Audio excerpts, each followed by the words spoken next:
Blue-headed macaw.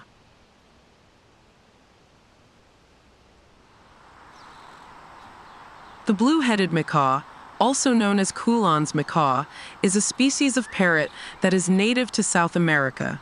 Specifically, it is found in a limited range in eastern Peru and western Brazil. These macaws are found in a small isolated area of South America, primarily in the upper Amazon basin. They inhabit tropical rainforests and are often associated with wetland habitats. These birds are known for their striking appearance and distinctive blue head, which sets them apart from many other macaw species. The blue-headed macaw is a relatively small macaw species, measuring about 13.8 to 14.2 inches in length. They have predominantly green plumage with a blue crown, forehead, and nape.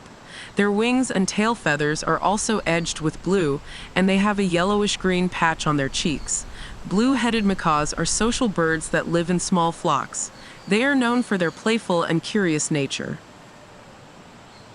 They feed on a diet consisting of fruits, seeds, nuts, and vegetation. The blue-headed macaw is classified as endangered on the International Union for Conservation of Nature Red List of threatened species. Their population is declining due to habitat loss, illegal pet trade, and other threats.